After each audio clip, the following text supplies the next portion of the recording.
오늘 새벽 말씀의 제목은 하나님이 주시는 기회입니다. 패자부활전이라는 말이 있습니다. 경기에서 탈락한 사람들에게 다시 한번 경기에 참여할 수 있는 기회를 주는 목적으로 여는 경기입니다. 여기서 패자부활전이라고 해서 반드시 탈락에서 벗어날 수 있는 것은 아닙니다. 이것이 패자부활전의 뜻입니다. 다시 한번 경기를 치러서 그 안에서 탈락하는 사람이 있고 또 올라갈 수 있는 사람이 그것을 가려내는 것이 패자부활절입니다.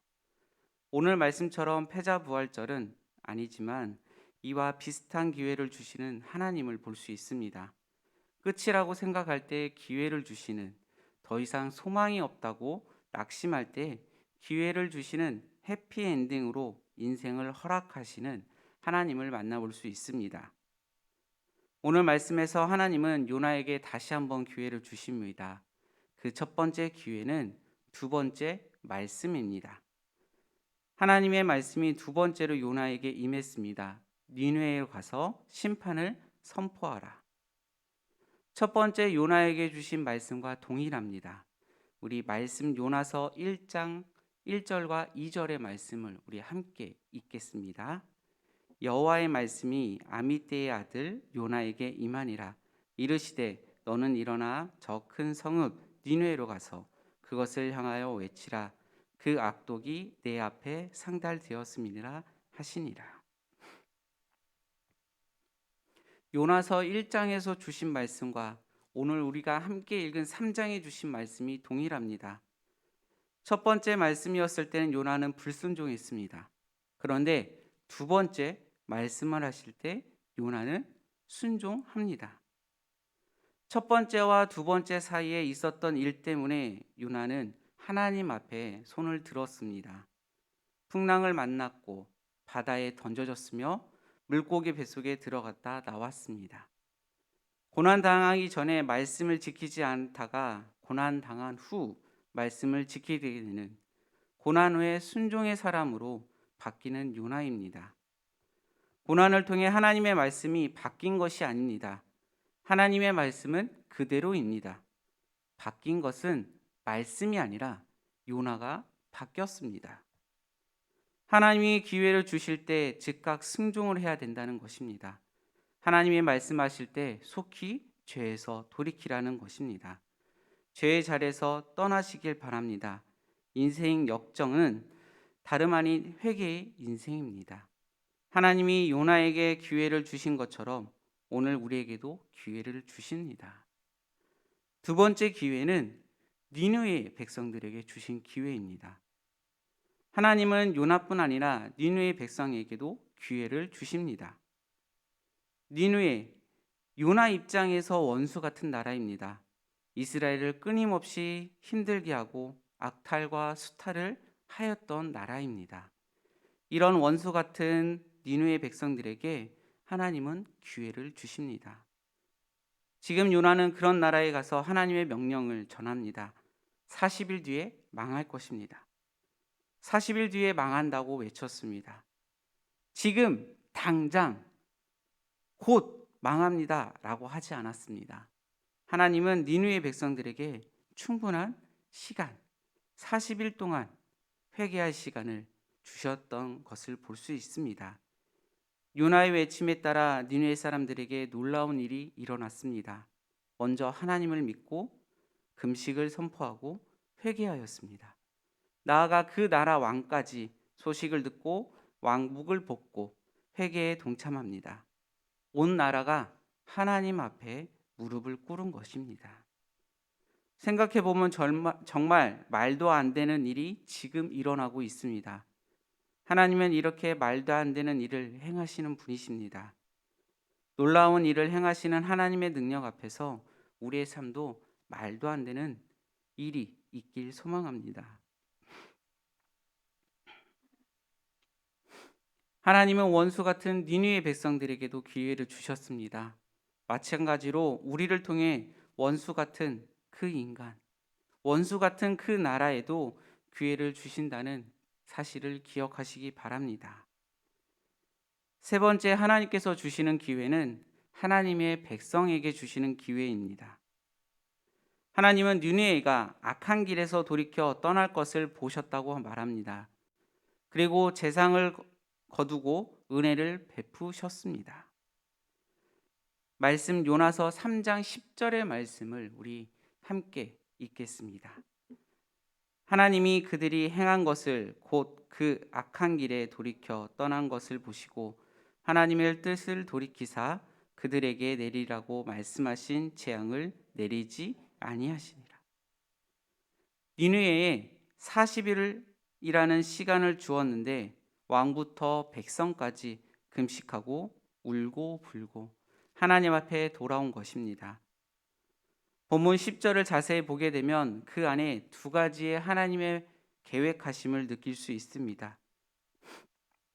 1차적으로는 니느웨 백성들에게 향한 것이고 2차적으로는 요나가 속한 이스라엘 백성들을 향한 경고의 메시지도 포함되어 있다고 볼 수 있습니다. 지금 회개하지 않고 고집을 부리는 이스라엘 백성들을 향한 메시지가 담겨져 있다는 것입니다. 당시 시대적 배경은 여로보암 2세 때입니다. 물질적으로 풍요롭고 살만한 시대이면서 영적으로 타락한 악이 차있던 시대입니다. 종교 지도자들로부터 우상을 섬기게 되었고 거짓을 일삼고 그러한 악한 시대가 여로보암 2세 때입니다. 그래서 하나님은 끊임없이 선지자를 통해서 경고의 메시지를 주셨고 아모스, 호세아 등 그들을 향해서 하나님의 말씀을 전하게 하였습니다. 선지자를 보내어서 경고했음에도 불구하고 이스라엘 백성들은 정신을 차리지 못하는 모습을 볼 수 있습니다. 죄의 늪에 빠져서 허우적대었고 하나님의 음성을 무시하며 이런 악한 시대의 요나를 니느웨 성에 보내신 것입니다. 물론 니느웨 백성들이 불쌍히 여기는 마음도 있으셨지만 하나님은 니느웨 백성들의 회개를 통해서 이스라엘에게 강력하게 말씀하시는 실예로 그 예로 니느웨를 선택하신 것입니다. 하나님은 니느웨 백성들이 회개를 통해 궁극적으로 하나님의 사랑을 나타나셨고 그 사랑을 이스라엘 백성들에게도 보여주고 싶으셨습니다. 하나님의 백성이 복의 통로가 되기는커녕 우상을 섬기고 타락해 있다는 그 사실을 지적하고 이스라엘 백성들도 너희도 돌이켜서 돌아오라 라고 말씀하시는 것입니다. 이스라엘이 회개하고 돌아오기를 간절한 마음을 하나님께서는 요나를 통해 니느웨를 통해 보여주고 계십니다. 이처럼 하나님의 백성이 타락할 때 하나님은 경고를 하십니다. 직접적으로 경고하시지만 외부의 침략이나 여러 고난을 통해서 말씀하시기도 합니다. 만약 하나님께서 사랑하는 백성을 버렸더라면, 사랑하지 않았더라면, 경고할 필요가 없다고 그냥 느끼셨다면 그 즉시 심판이 있었을 것입니다. 그러나 하나님은 사랑하시기 때문에 계속해서 경고를 하시고 돌아올 기회를 주신 것입니다. 이것이 자기 백성을 사랑하는 하나님 아버지의 마음입니다. 성경을 살펴보면 나라와 민족이 위기에 처해 있을 때 금식하고 기도한 장면을 우리가 기억합니다. 사무엘은 이스라엘의 위기에 처했을 때 미스바에 모여 금식하며 죄를 회개했습니다. 그 결과 이스라엘의 평화가 찾아왔다고 기록합니다. 우리 사무엘상 7장 5절과 6절의 말씀을 함께 읽겠습니다. 사무엘이 이르되 온 이스라엘은 미스바로 모이라.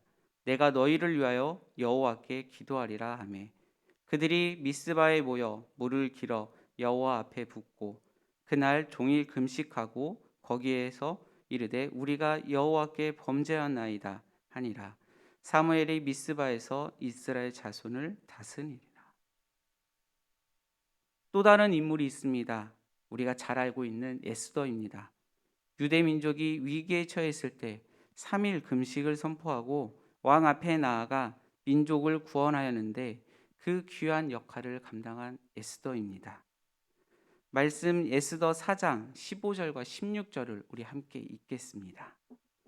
에스더가 모르드게에게 회답하여 이르되 당신은 가서 수산에 있는 유대인 나를 위하여 금식하되 밤낮 3일을 먹지 말고 마시지도 말소서.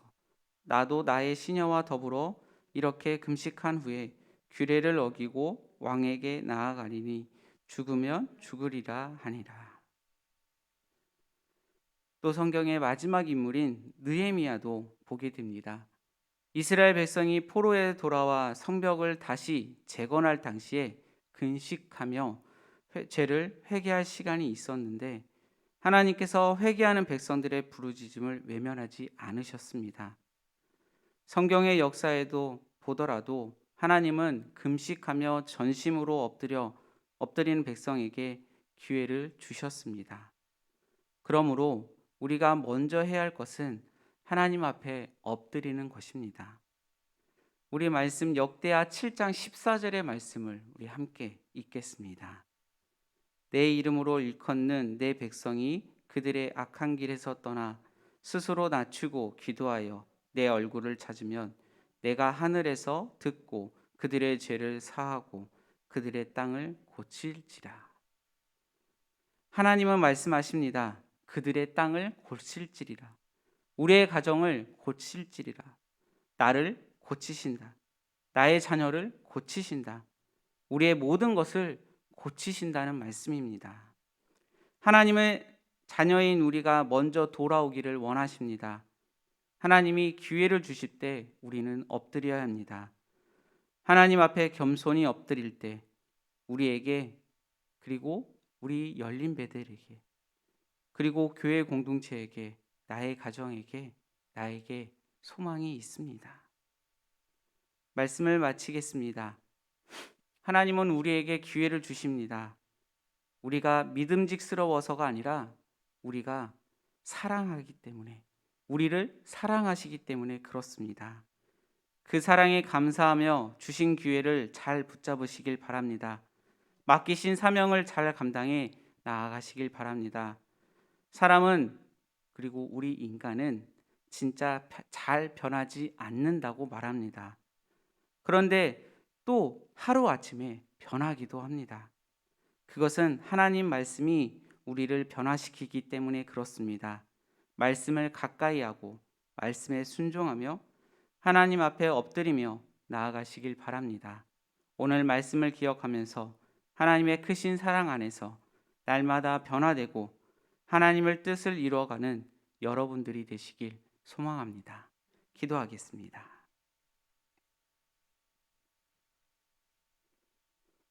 사랑의 하나님, 요나는 그저 하나님의 메시지를 전할 뿐이었습니다. 그럼에도 불구하고 니느웨 왕부터 모든 이들이, 그리고 가축에 이르기까지 모두가 금식하고 회개하며 돌아왔습니다. 우리의 모든 삶에서 우리의 의와 열정이 아니라 그저 하나님의 주권 안에서 하나님께 순종하며 살도록 하나님께 간구합니다. 우리의 삶에서 하나님의 뜻보다 나의 열정이 앞서지 않도록 오직 겸손하고 절제하고 오직 하나님이 하시는 일에 최선을 다할 수 있도록 하나님께서 역사하여 주시옵소서. 하나님의 주권을 인정하며 모든 것을 맡기고 하나님의 참된 평화와 참된 기쁨이 함께하길 소망합니다. 오늘 하루도 함께하여 주시옵소서. 예수님의 이름으로 기도드립니다. 아멘.